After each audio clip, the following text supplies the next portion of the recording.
Tonight, pressure is growing to reconsider newly proposed state regulations on California oil refineries as major refineries threaten to leave the state. That pushback is coming from Assembly Democrats as well as the governor of Nevada.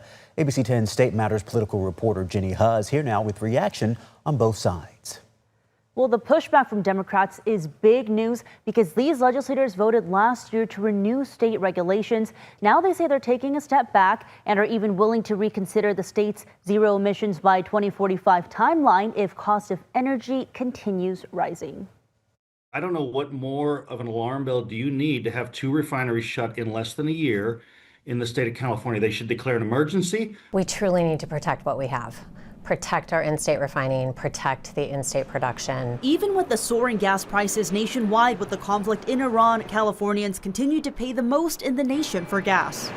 But Republican legislators and the petroleum industry say state regulations under the climate agenda of zero emissions by 2045 have put California in an especially tough spot. There have been decades of policies that have really led to the position that we're in right now. There's a lot of things, insurance costs, labor costs, a lot of things in California are a lot more expensive. The California Air Resources Board, or CARB, wants to amend its Cap and Invest program, which allows polluters to pay for credits to continue operations in state.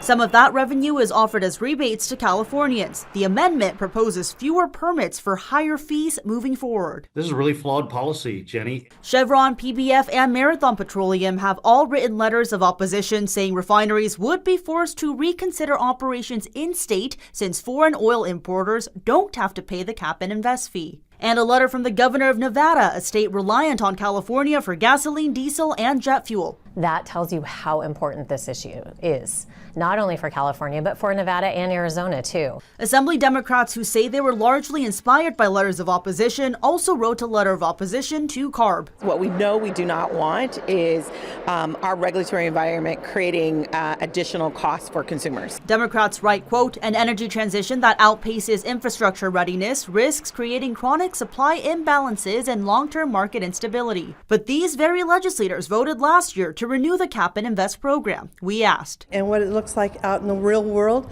And so we need to take a step back. Let's have those conversations. CARB has reiterated, quote, the Cap and Invest program is the most cost-effective way for California to achieve its statutorily mandated climate goals. The legislature says meet these goals, and so then they back into how to meet those goals. Democrats now say if they need to revisit the state's timeline for zero emissions by 2045, they'll do it. I don't want to leave anybody behind in these goals. So if they need to be adjusted, I'm happy to have that conversation in the legislature. I will be flexible with it, but I think more conversation needs to happen. We also saw the vice chair of the California Energy Commission, Siva Gunda, join the Assembly Democratic Caucus luncheon earlier today. A spokesperson with Assembly Speaker Rivas tells me Gunda briefed the caucus on how the war in Iran and decisions by President Trump are impacting gas prices nationwide and here in California. I checked with party leaders after the lunch as well. They say Gunda did not talk about the CARB amendments. Chris, Laura. Okay, Jenny, thank you.